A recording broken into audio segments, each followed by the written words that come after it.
Et du Saint-Esprit. Le Seigneur soit avec vous. Et avec votre esprit.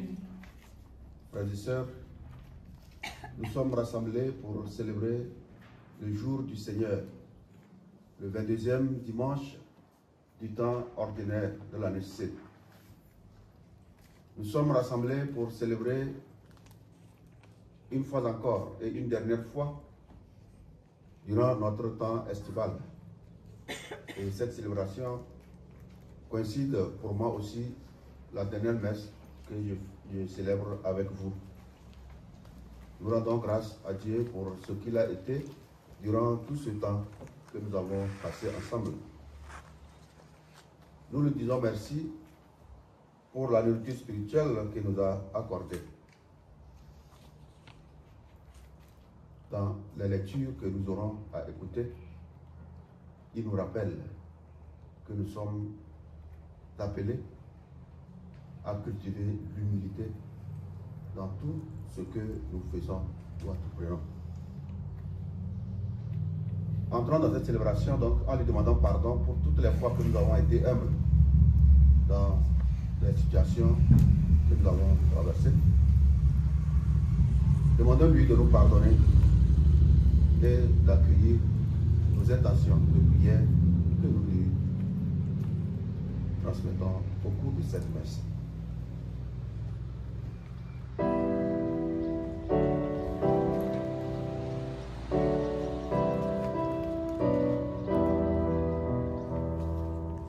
Seigneur Jésus, envoyé par le Père pour guérir et sauver tous les hommes, en pitié de nous.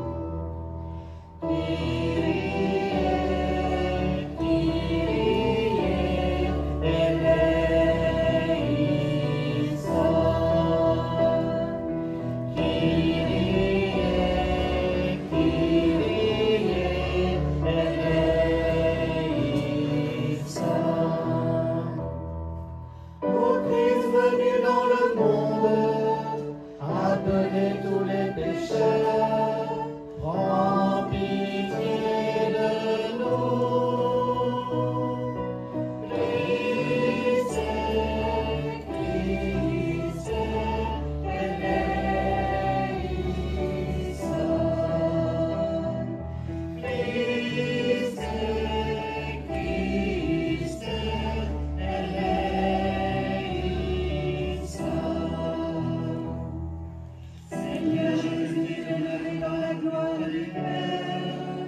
Tout-Puissant nous fasse miséricorde, qu'il nous pardonne nos péchés et nous conduise à la vie éternelle. Amen.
Prions le Seigneur.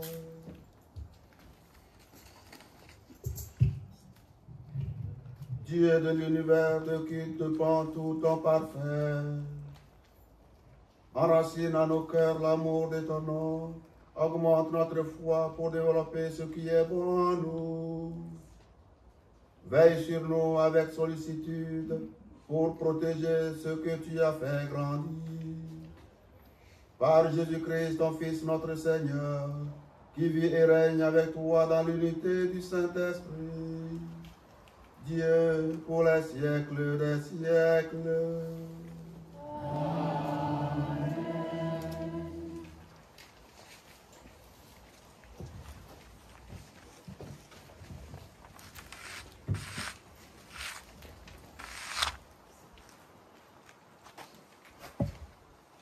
Lecture du livre de Ben Sira le Sage.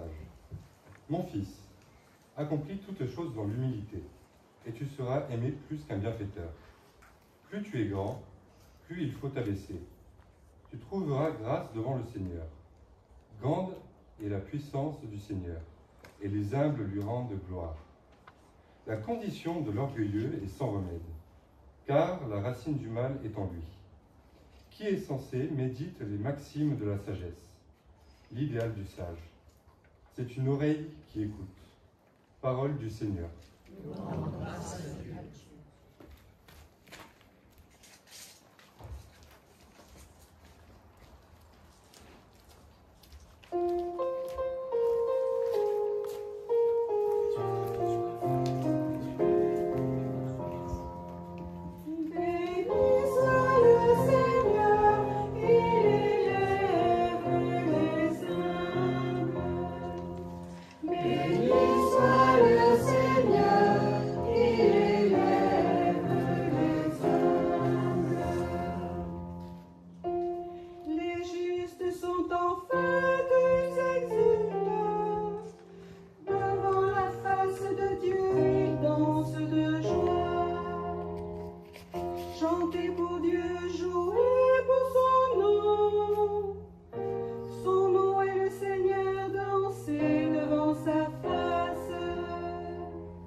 demeure.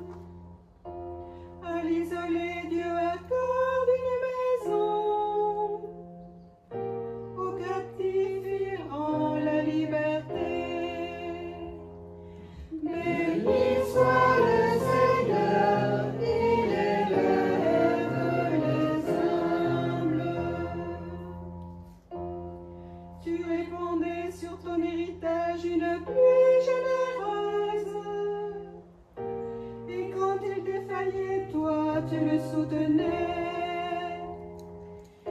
Sur les lieux où campait ton troupeau, tu le soutenais, Dieu qui est bon pour le pauvre. Béni soit le Seigneur, il élève les humbles.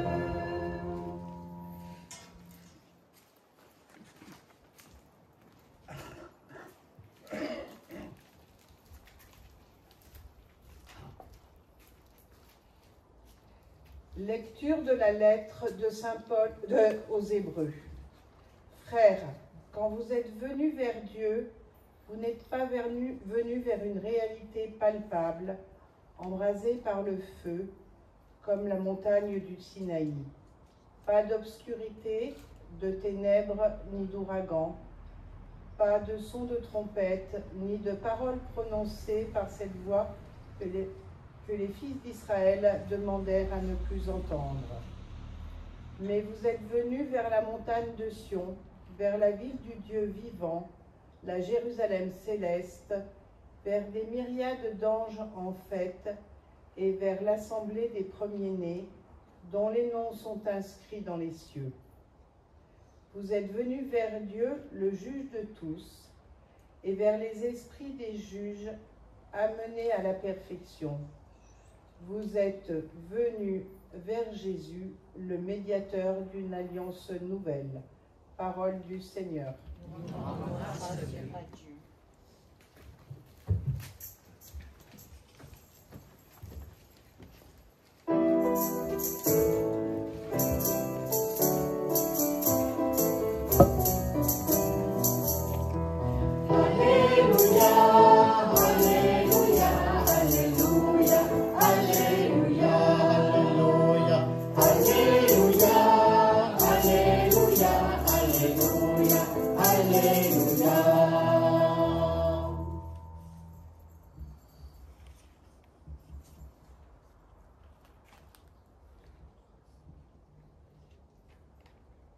Prenez sur vous mon joug, dit le Seigneur, devenez mes disciples, car je suis doux et humble de cœur. Alléluia, Alléluia, Alléluia, Alléluia, Alléluia, Alléluia, Alléluia, Alléluia, Alléluia.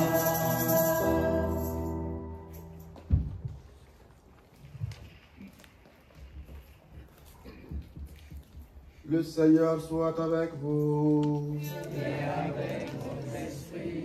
Évangile de Jésus-Christ selon saint Luc. Gloire à toi, Seigneur. Un jour de sabbat, Jésus était entré dans la maison d'un chef des pharisiens pour y prendre son repas. Et ces derniers l'observaient. Jésus dit une parabole aux invités lorsqu'il remarqua comment ils choisissaient les premières places, et il leur dit: quand quelqu'un t'invite à des noces, ne va pas t'installer à la première place, de peur qu'il ait invité un autre plus considéré que toi. Alors, celui qui vous a invité, toi et lui, viendra te dire: cède-lui ta place.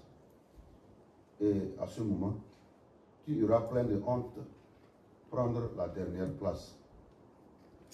Au contraire, quand tu es invité, va te mettre à la dernière place. Alors, quand viendra celui qui t'a invité, il te dira: mon ami, avance plus haut, et ce sera pour toi un honneur aux yeux de tous ceux qui seront à table avec toi. En effet, quiconque s'élève sera abaissé, et qui s'abaisse sera élevé. Jésus disait aussi à celui qu'il avait invité, quand tu donnes un déjeuner ou un dîner, n'invite pas tes amis, ni tes frères, ni tes parents, ni de riches voisins. Sinon, eux ceux-ci te rendraient l'invitation, et ce serait pour toi un don en retour.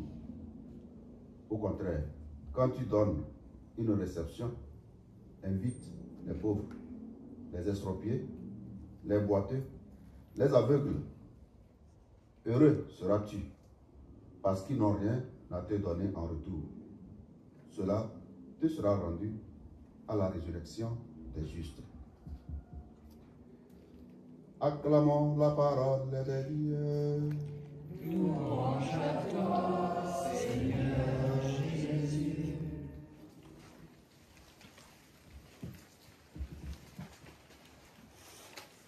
Mon fils, accomplis toutes choses dans l'humilité.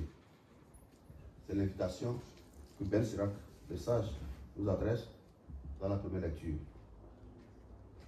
Et l'auteur du psaume que nous venons d'écouter disait: béni soit le Seigneur, il élève les humbles. Et dans l'évangile, même son des cloches avec Jésus qui demande à ceux qui sont invités à des noces de rechercher plutôt les dernières places. Et il ajoute: qui s'élève sera abaissé, et qui s'abaisse sera élevé. Frères et sœurs, comme je le disais tout à l'heure au début de notre célébration, cet texte nous invite, nous exhorte à cultiver dans notre vie au quotidien la vertu de l'humilité. On raconte que dans une communauté religieuse, il y avait une sœur qui vivait et tout le monde l'appelait la sainte parce que tout ce qu'elle faisait, voilà, elle était pieuse, elle faisait des actes de charité, et bien que quand tu la voyais, tu voyais en elle déjà une sainte. Et que, à tel point que tout le monde l'appelait la sainte. La chose arriva aux oreilles de l'évêque qui un jour décide d'aller faire la connaissance de cette sainte vivante. Et il arrive et il dit: où est la sainte? Et la sœur elle-même de répondre: nous voici. Et l'évêque a conclu: ah, ma sœur, tu n'es plus sainte. Ou bien, tu n'es plus sainte. Parce qu'il lui manque quoi? L'humilité. On ne peut pas se déclarer soi-même sainte ou sainte. Dans ce même ordre d'idée, il y avait un politicien friand d'éloges qui disait que ce qui est dommage avec l'humilité, c'est parce qu'on ne peut pas s'en vanter.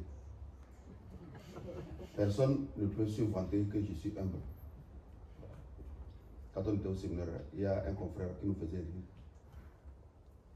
Il haussait les épaules, il dit: je suis trop humble. C'est juste pour faire rire. Donc ce politicien dit que ce qui est dommage avec l'humilité, on ne peut pas s'en vanter. C'est une vertu qui n'est pas rentable. Voilà. L'humilité est une qualité qui se perd dès qu'on l'exhibe. Et il ajoute: en politique, si tu t'amuses à aller prendre la dernière place, tes adversaires seront heureux, tout contents d'avoir choisi toi-même la place qu'ils avaient préparée et réservée pour toi. Et toi-même, tu viens choisir. Avait-il peut-être raison? à chacun de nous voir, de voir selon la position dans laquelle il se place. Mais sachant que la vie chrétienne est loin d'être la politique. Frères et sœurs en Christ, les textes d'aujourd'hui attirent notre attention sur un péché capital, l'orgueil, et nous demandent de cultiver l'humilité.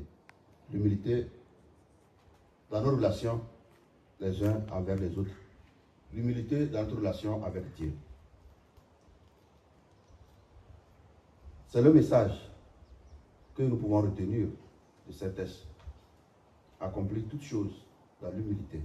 Plus tu es grand, plus il faut t'abaisser, nous dit Belle Sirach le sage. C'est aussi l'exhortation que Jésus adresse dans l'évangile de ce jour aux invités qui disputent les premières places entre nous. Il semble que, comme il y a aussi la première place dans les avions, dans les cars, dans les TGV, paraît-il qu'il y a aussi les premières places dans les cimetières.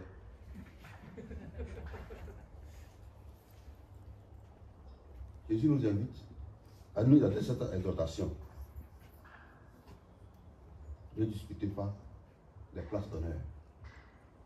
Quand tu es invité à des noces, ne va pas prendre la première place. Prends la dernière pour que celui qui t'a invité t'élève en t'invitant à prendre la première. Qui s'élève sera abaissé et qui s'abaisse sera élevé.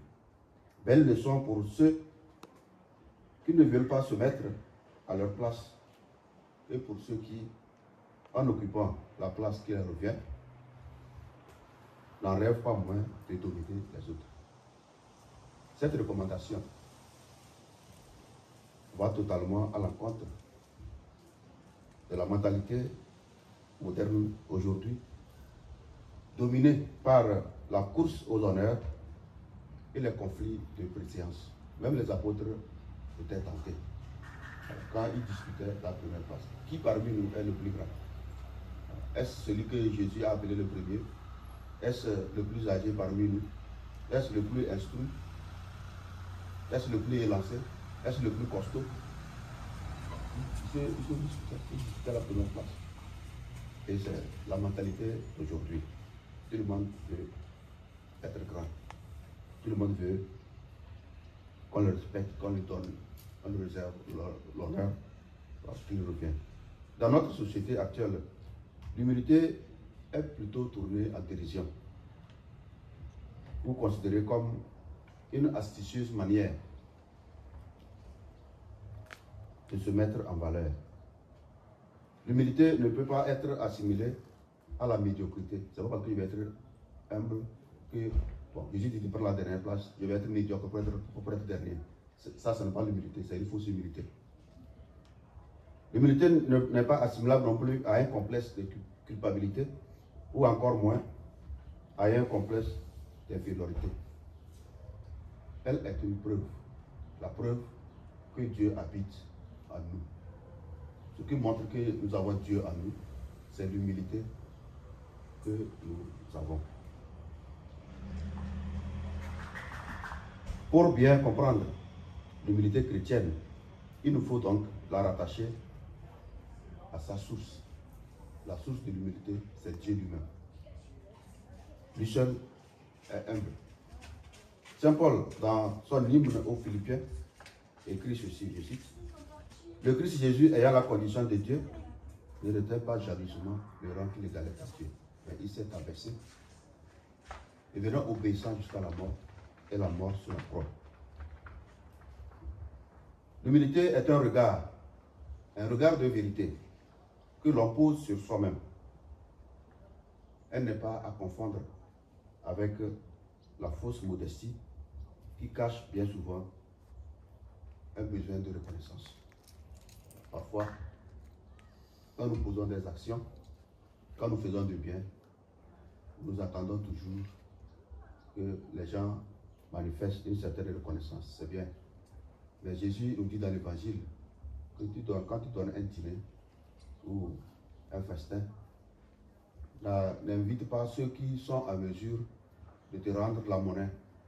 Invite les pauvres, les estropiés, ceux qui n'ont rien, pour que ta récompense vienne de Dieu qui connaît les cœurs. Autrement dit, quand tu fais du bien, n'attends pas nécessairement une reconnaissance quelconque. Si ça vient, c'est bien. Mais si ça ne vient pas, ça n'est pas la peine de crier sur toi et de réclamer. J'ai fait ceci, on ne m'a pas dit merci, j'ai fait ceci, on n'a pas reconnu. Dieu, lui, il a reconnu le geste, l'action, la charité que tu as posée.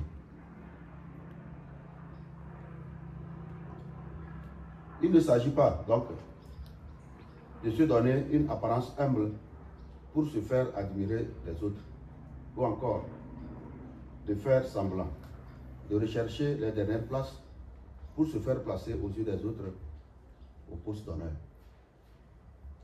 La vraie humilité n'est pas une subtile mise en scène visant à se faire aduler ou à se faire accepter, à se faire aimer les autres. Car elle ne recherche pas les applaudissements des hommes, mais la faveur de Dieu. Le but de notre humilité, c'est la recherche de la faveur de Dieu. L'humilité rime donc avec sincérité, avec vérité, avec justice. L'homme ne peut donc grandir spirituellement que dans la mesure où il se reconnaît humble devant Dieu. Ceci étant, frères et sœurs, posons-nous la question suivante. Comment peut-on cultiver ou comment peut-on faire grandir notre humilité? Je nous propose de considérer certains passages bibliques et laissons-nous instruire, laissons-nous parler par ces passages-là. Premièrement, il faut d'abord être convaincu que Dieu a une préférence pour ceux qui sont humbles. Dieu a une préférence pour ceux qui sont humbles, ceux qui se montrent humbles.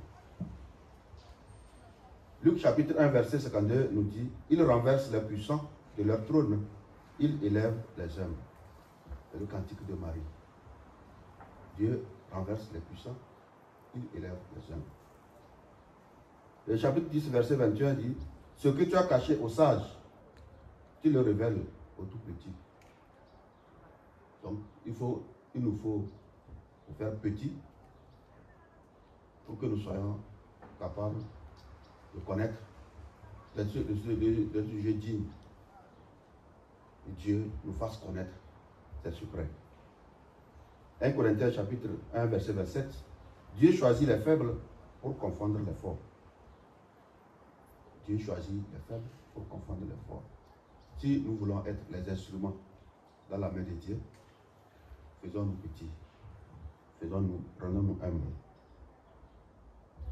Deuxièmement, il nous faut ensuite reconnaître son indignité devant le Seigneur et devant les hommes.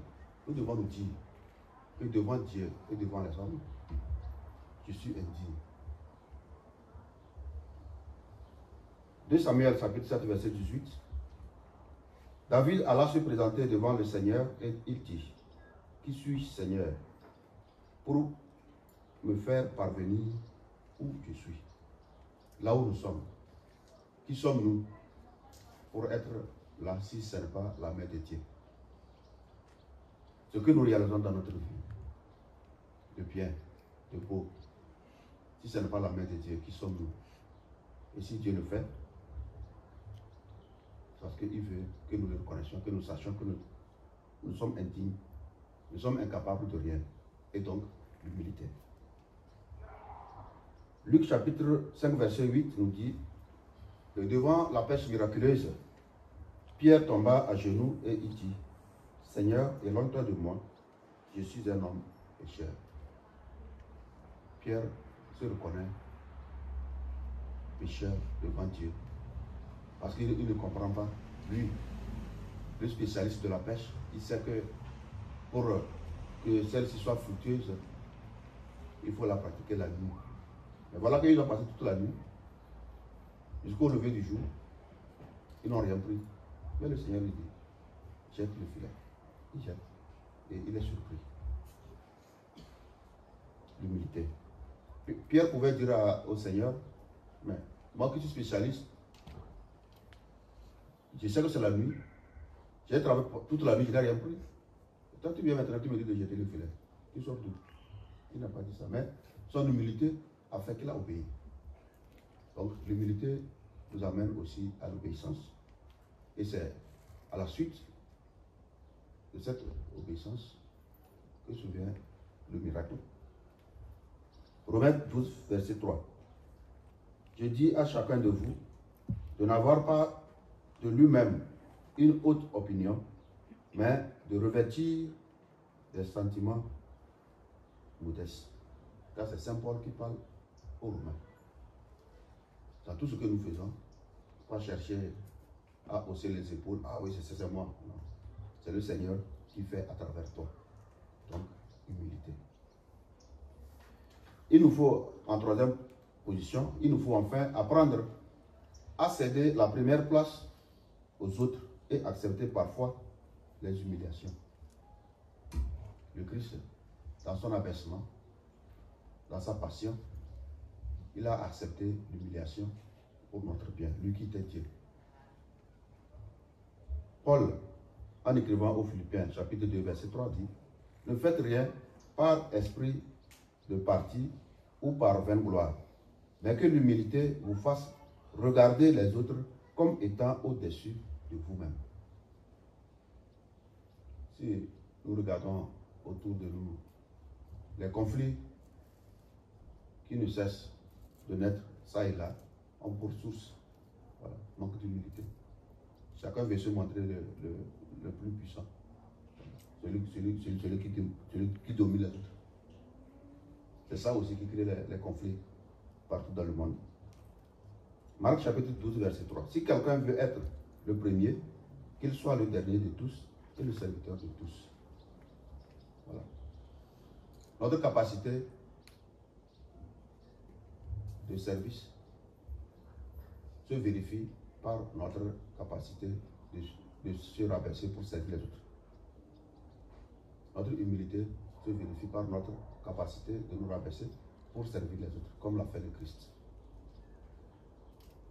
Considérer les autres supérieurs à nous-mêmes n'est pas une faiblesse, mais une qualité, nous dit Saint Paul. Qui veut être premier, qu'il soit le dernier de tous et le serviteur de tous. C'est en nous abaissant pour servir que nous nous élevons. Frères et sœurs en Christ, aujourd'hui comme toujours, l'invitation à l'humilité nous est adressée tous sans exception. Surtout à ceux qui pensent y être déjà parvenus. Car c'est la preuve qu'ils n'ont même pas encore commencé le chemin. Rappelons-nous ce que disait le grand mathématicien Pythagore. Je le cite, un homme n'est jamais si grand que lorsqu'il est à genoux pour aider son enfant. Fin de citation. Un homme n'est jamais si grand que lorsqu'il est à genoux pour aider son enfant. À genoux devant celui qui est plus petit que lui, à genoux pour aider, à genoux pour relever, comme le fait Dieu avec chacun d'entre nous. Dieu s'abaisse amoureusement sous notre misère pour nous élever. Sachant que nul ne peut commander s'il n'a pas d'abord appris à obéir. Et l'humilité précède la gloire. Demandons au Seigneur de nous donner les grâces nécessaires, de nous stimuler chaque jour pour cultiver cette vertu de l'humilité. Une vertu qui fait de nous plus chrétiens. L'humilité qui nous est demandée ce jour à travers la lecture. Amen.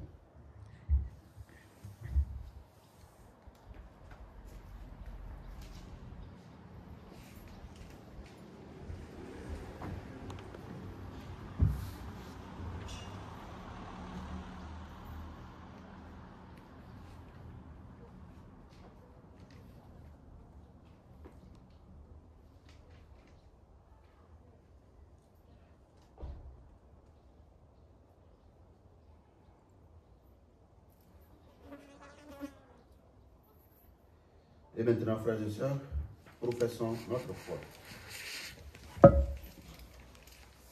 Je crois en Dieu, le Père Tout-Puissant, créateur du ciel et de la terre, et en Jésus-Christ, son Fils unique, notre Seigneur, qui a été conçu du Saint-Esprit, est né de la Vierge Marie, a souffert sous Ponce Pilate, a été crucifié, est mort, a été enseveli, est descendu aux enfers, le troisième jour est ressuscité des morts, est monté aux cieux, est assis à la droite de Dieu, le Père Tout-Puissant, d'où il viendra juger les vivants et les morts. Je crois en l'Esprit Saint, à la Sainte Église catholique, à la communion des saints, à la rémission des péchés, à la résurrection de la chair, à la vie éternelle. Amen. Frères et sœurs, rassemblés pour la prière commune, supplions le Seigneur très bon pour nous-mêmes et pour tous les hommes.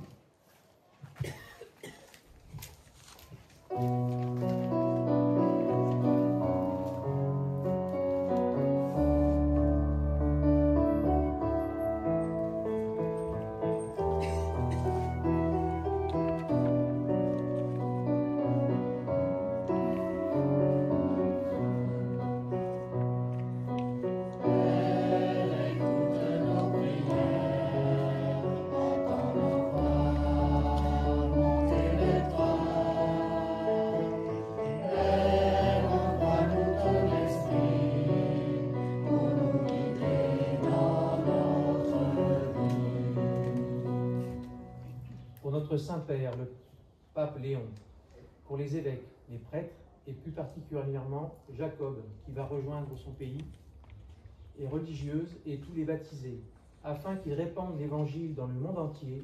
Seigneur, nous te prions. Écoute nos prières, entends nos voix, tournez vers toi. Père, envoie-nous ton esprit, pour nous guider dans notre vie. Pour les dirigeants de tous les pays, afin qu'ils travaillent courageusement à la paix dans le monde et à la protection des plus fragiles. Seigneur, nous te prions. Écoute nos prières, entends nos voix, montez vers toi. Père, envoie-nous ton esprit, pour nous guider dans notre vie. Pour les jeunes présents dans cette assemblée et tous les jeunes qui feront leur rentrée lundi, pour tous les enseignants et éducateurs, Seigneur, nous te prions. Père, écoute nos prières, entends nos voix, montez vers toi. Père, envoie-nous ton esprit, pour nous guider dans notre vie.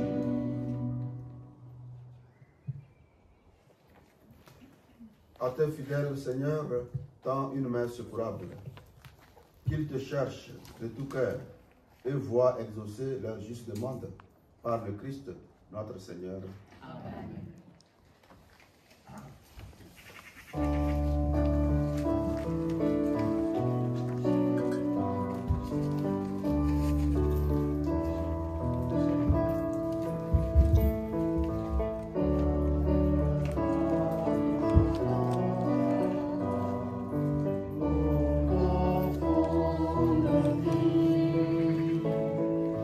Que nos cœurs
frères et sœurs, que mon sacrifice, qui est aussi le vôtre, soit agréable à Dieu le Père Tout-Puissant. Que le Seigneur reçoive de vos mains ce sacrifice à la louange, à la gloire de son nom, pour notre bien et celui de toute l'Église.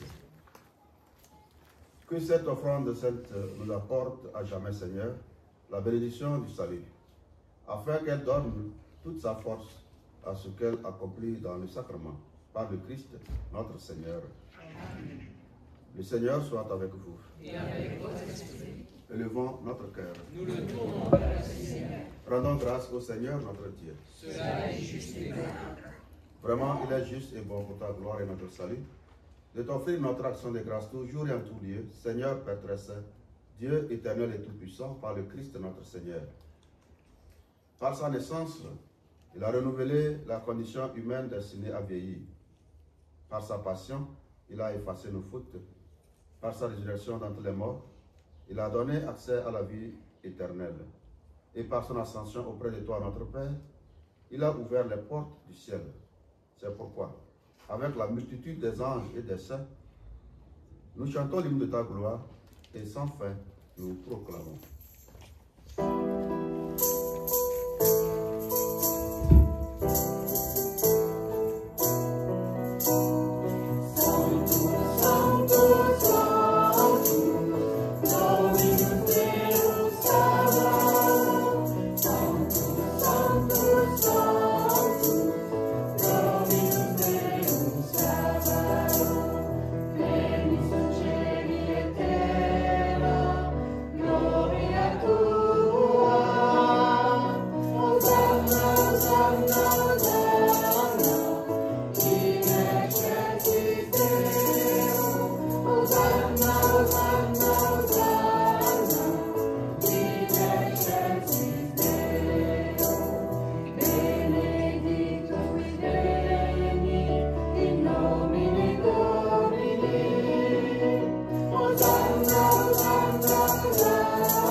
Toi qui es vraiment saint, toi qui es la source de toute sainteté, Dieu notre Père, nous voici rassemblés devant toi et dans la communion de toute l'Église. Nous célébrons le jour où le Christ est ressuscité d'entre les morts. Par lui, que tu as élevé à ta droite, nous te prions. Sanctifie ces offrandes en répandant sur elles ton esprit, qu'elles deviennent pour nous le corps et le sang de Jésus, le Christ, notre Seigneur. Au moment d'être livré et d'entrer librement dans sa passion, il prit le pain, il rendit grâce, il le rompit et le donna à ses disciples en disant, prenez et mangez-en tous, ceci est mon corps livré pour vous.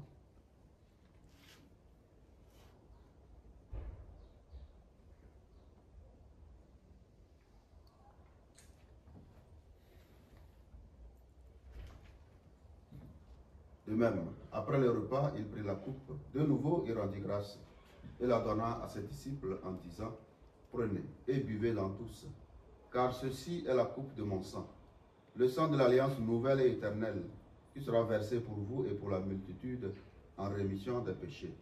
Vous ferez cela en mémoire de moi.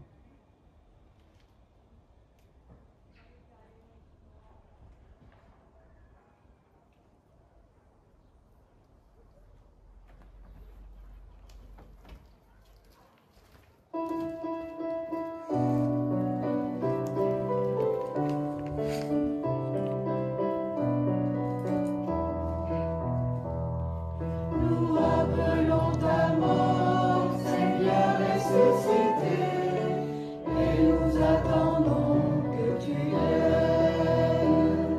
Nous rappelons ta mort, Seigneur ressuscité, et nous attendons que tu viennes. En faisant ainsi mémoire de la mort et de la résurrection de ton Fils, nous t'offrons, Seigneur, le pain de la vie et la coupe du salut. Et nous te rendons grâce, car tu nous as estimés dignes de nous tenir devant toi pour te servir. Humblement, nous te demandons qu'en ayant part au corps et au sang du Christ, nous soyons rassemblés par l'Esprit Saint en un seul corps. Souviens-toi, Seigneur, de ton Église répandue à travers le monde. Fais-la grandir dans ta charité, en union avec notre pape Léon, notre évêque Bruno, et tous les évêques, les prêtres et les diacres. Souviens-toi aussi de nos frères et sœurs, qui se sont endormis dans l'espérance de la résurrection, et souviens-toi dans ta miséricorde de tous les défunts de nos familles respectives, les âmes du purgatoire. Accueille-les dans la lumière de ton visage. Sur nous tous, enfin, nous implorons ta bonté. Permets qu'avec la Vierge Marie, la bienheureuse Mère de Dieu, avec Saint Joseph son époux, les apôtres et tous les saints qui ont fait ta joie au long des âges, nous ayons part à la vie éternelle et que nous chantions ta louange et ta gloire par ton Fils Jésus le Christ.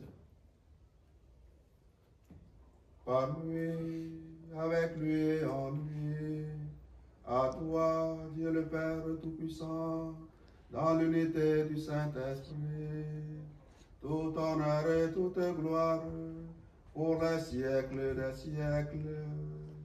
Amen. Unis dans le même esprit, disons avec confiance la prière que nous avons reçue du Sauveur.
Seigneur Jésus-Christ, tu as dit à tes apôtres, je vous laisse la paix, je vous donne ma paix. Ne regarde pas nos péchés, mais la foi de ton Église. Pour que ta volonté s'accomplisse, donne-lui toujours cette paix et conduis-la vers l'unité parfaite, toi qui vis et règnes pour les siècles des siècles. Amen. Que la paix du Seigneur soit toujours avec vous. Et avec votre esprit. Frères et sœurs, dans la charité du Christ, donnez-vous la paix.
Voici l'agneau de Dieu, voici celui qui enlève les péchés du monde.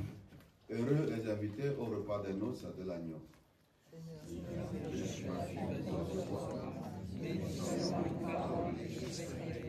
Que le corps et le sang de Christ nous gardent pour la vie éternelle. Amen.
Prions encore le Seigneur. Rassasiés par le pain reçu à la table du ciel, nous te prions, Seigneur, que cette nourriture fortifie en nos cœurs, la charité et nous stimule à te servir dans nos frères. Par le Christ, notre Seigneur. Amen. Les annonces.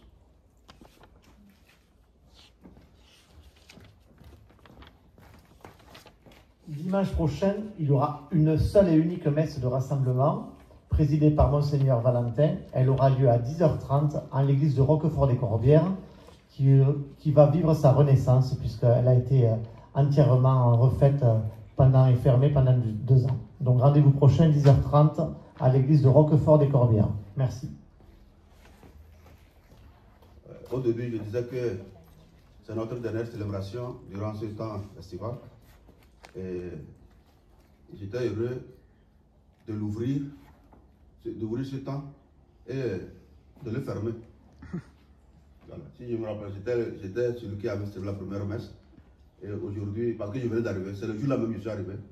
Et j'ai célébré avec vous. Voilà. Je pars demain et je célèbre encore la dernière avec vous. Alors, merci pour...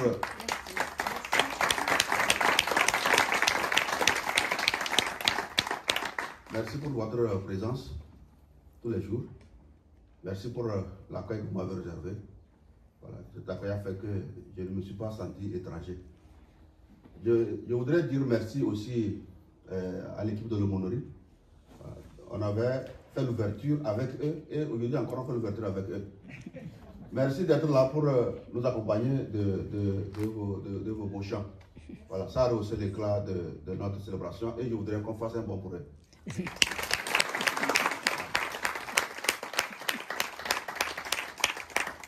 Merci à Christophe et à son équipe.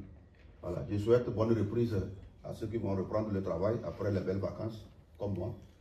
Et bonne rentrée à tous les élèves. Voilà. Et la réussite de l'année, de fin d'année, voilà, commence déjà le premier jour de la rentrée. Et j'ai l'habitude de dire aux élèves que ce n'est pas la veille du marché qu'il faut nourrir sa poule. Voilà. Il faut le nourrir au jour le jour. Il ne faut pas attendre la veille du marché pour garder votre poule. Vous voulez la vendre. Ça ne marchera pas. Alors que le Seigneur nous bénisse et nous garde dans son amour. Le Seigneur soit avec vous. Et avec votre esprit. Que Dieu Tout-Puissant vous bénisse. Le Père, le Fils et le Saint-Esprit. Amen. Allez dans la paix de Christ. Nous rendons grâce à Dieu. Bon dimanche à nous tous et excellente semaine de prière et de travail.